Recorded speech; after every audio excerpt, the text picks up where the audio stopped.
Hello, my name is David Oley, and I put together this video for you today so that I could share how to tie a bunch of the knots that you'll need to know for advancement in Scouts BSA. First, I'll show you how to whip and fuse your rope, then we'll go over the square knot, 2 half hitches, taut line hitch, the sheet bend, bowline, timber hitch, and clove hitch, and then finally, we'll cover 3 types of basic lashings: the square lashing, diagonal lashing, and shear lashing. I'll start by saying that rope can be categorized into 2 main types: natural and synthetic. Natural ropes are woven out of natural materials such as hemp or sisal, whereas synthetic ropes are made out of nylon, polypropylene, or other synthetic materials. As you can see, when I cut the cotton clothesline, it frays quite a bit, and if I tried to tie a bunch of knots with this rope, it would just get worse. So in order to keep our rope from falling apart at the ends, we'll whip it. To do that, we'll need a piece of twine.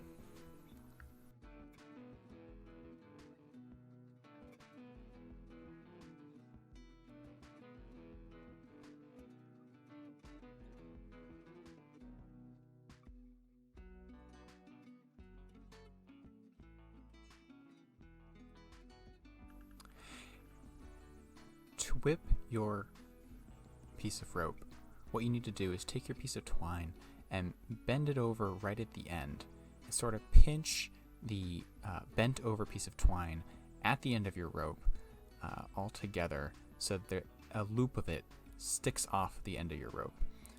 What you'll then do is begin twisting the twine up towards the end of your rope so that a little bit of the twine hangs out and the loop sticks at the top.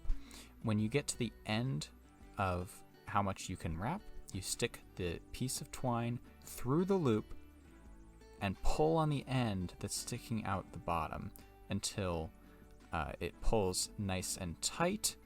The loop goes away and the entire wrapping is tight on the end of your rope.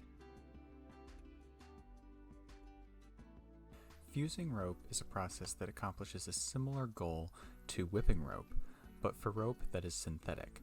Since synthetic ropes are made out of plastics, we can use a flame from a lighter or candle to melt the end of the rope so that all the stray fibers melt into each other and do not fray apart.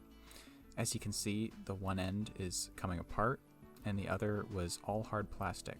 So if we take a flame and hover our paracord lightly into it, those fibers will begin to melt together. You don't want to stick it right into your lighter. You want to be careful. The plastic is melting. It's getting very hot. Think of it as very hot glue. So you're going to want to let it cool before touching it. But once it's done cooling, you're going to have a very strong bond between all those fibers at the end, and you won't have to worry about it fraying. The square knot is used as a binding knot to connect together 2 pieces of rope that are the same size. It is sometimes called the first aid knot because of its use in tying bandages, and it's a very versatile knot. To tie it, you're going to take 2 ends of your rope and cross the right one over the left one. Then you're going to take that end that you crossed over top and drop it down below, bringing it around and back up to the same position. The next step is to take that same end, it's in the same position, you're going to cross it over the left, you're going to take the left one, cross it over the right one, go around and pull it tight. I'm going to do that again for you. But the saying with the square knot is to go right over left, left over right. So to start off, you're going to take the right end, then you're going to take that end that you crossed over top, drop it around, and back up to the same position. You're going to take the left end, same end, but it's on the left now, cross that one over top of the one on the right, go back and up through, give that a tighten, and it should look like that.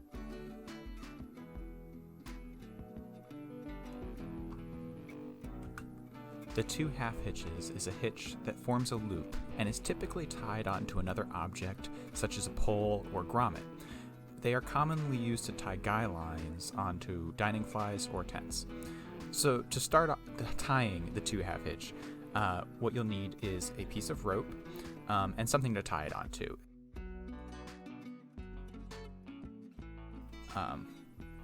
So you're going to start by bending the rope around the object you're tying to, and you're going to mainly work with the one end and tie it around the other end. So you're going to cross that end underneath, cross one end underneath the other, then you're going to bring it back through the loop you made by crossing it underneath.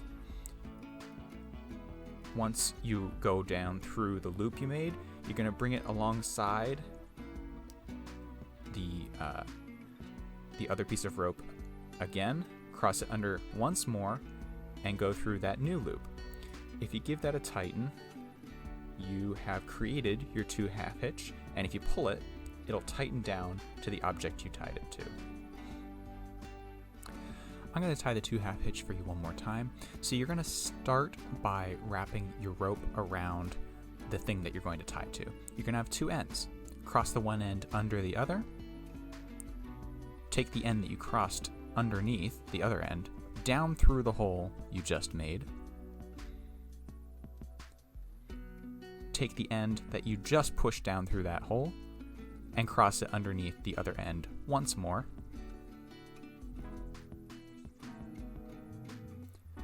And then take that end that you crossed under down through the new hole. If you give that a tighten, you'll have your 2 half hitch. The taut line hitch is my personal favorite and is very similar to the 2 half hitches. It is also used to create a loop in a piece of rope, but rather than tightening up when pulled on, the taut line hitch's loop holds its shape. So to start off the knot, what you're going to do is wrap your rope around the object you're tying it to, just like the 2 half hitches.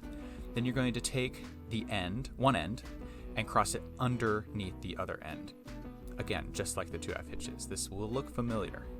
You're going to take that end, go down through the loop that you just created by crossing underneath. But then rather than dropping it down and finishing the knot, you're going to go through that same loop again. So you're going to bring it up to the same side it was when you crossed under, go back down through that same loop. So it's sort of gone through the same loop twice. You can see it looks like it's sort of grabbing on to the other string. Then you're going to finish it just like the 2 half hitches. You're going to cross it underneath again and go through the new loop that you've created. If you give that a tighten, you've created your taut line hitch, and if you pull on that, it's not going to tighten down, but it remains fully adjustable. So this is really useful when you're trying to tighten guy lines on your tent. Because it's fully adjustable, you can adjust the length of your rope. And that's why it's my favorite. The sheet bend is the best knot for tying together 2 pieces of rope that are the same or different sizes. It's called the sheet bend because you can tie it with a sheet or blanket if you fold over its corner and substitute it for the larger piece of rope. So to begin tying the sheet bend, what you'll need is a larger piece and a smaller piece, or 2 pieces of rope that are the same size. You're going to take one piece of rope and form a bite, or bend over just the end. Then take your other piece of rope, come up through the loop in the first rope, take it back around both ends of the loop, and then rather than going back down forming a square knot, you're going to lift up the piece that you came up with and just tuck it under there. If you give that a tighten, you will have a sheet bend. I'm going to do it once more for you. So you're going to come up through the loop, take it back around, and then stick the rope back through the hump from coming up through the loop. The bowline is a knot that forms a loop that does not slip. It's sometimes called the rescue knot because when tying a rope around someone who needs rescuing, having your loop cinch up on that person could make the situation worse. So in order to tie the bowline, we're going to start off by sort of just stretching out our rope vertically in front of us. From there, we're going to form a small loop in the rope that resembles a number 6. Now, it's very important that the end that's hanging down crosses on top of the other end. You're going to pinch it right where it crosses, and then reach down and grab the bottom end of the rope. If we tell a story with this, it makes tying the knot a little bit easier. The rabbit is the bottom end, and it's going to come up through the hole, which is our loop. It's going to go around the tree, which is the end that's sticking up. So as you can see, it's just sort of stretching around there, and then it's going to go back down through the hole. So you're going to tuck it down into there, and then if you grab the two ends that have gone through the hole, as well as the top end, or the tree, give them all a pull, you'll end up with a bowline. And that's going to be your rescue knot. That's going to be a really useful knot that creates a loop that doesn't slip, which I'll show you in a second. We're going to tie it one more time. So again, we create our number 6, making sure that the bottom end crosses on top. The bottom end is going to come up through the hole. It's going to go around the top stem. Oh, here we go. It's going to go around the top stem. And then we're going to stick it back down through the same hole that it came up through. So stick it right there. You grab all 3 ends, the bottom 2 that went through the hole, the top one that you wrapped it around, give them a pull, you've got a bowline. And then if you look at this one I've tied right here, I'm pulling on this loop from all different angles, and it is not warping. The loop is staying the same size. The timber hitch is very simple to tie. In fact, it sometimes doesn't look like a knot at all, but it is the perfect tool for dragging a log along the ground, and is the hitch that begins at the diagonal lashing.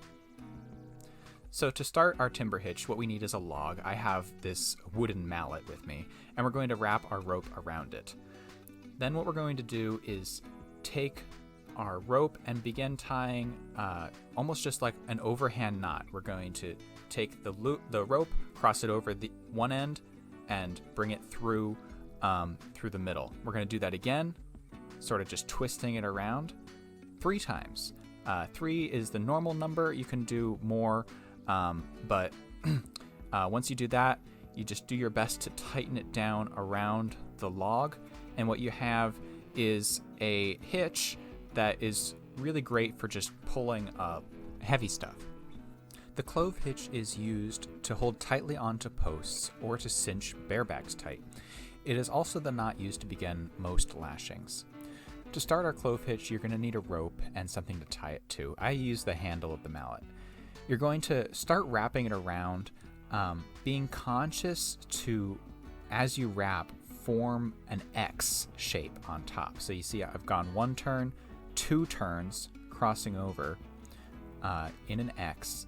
And then on the 3rd loop around, what we want to do is lift up the X from the post a little bit and slide it underneath both loops. If we give that a tighten, we have ourselves a clove hitch. And that's used to begin and end a lot of different lashings. There's another way to tie it. What you want to do is this is if you have access to the end of whatever you're tying to, like a bear bag. You're going to create 1 loop with the long end crossing on top, another loop with the long end crossing on top. Take the 2nd loop and tuck it underneath the 1st loop, and then if you take that whole thing and slide it onto whatever you're tying, give it a tighten, you'll have the same thing. You'll have a clove hitch.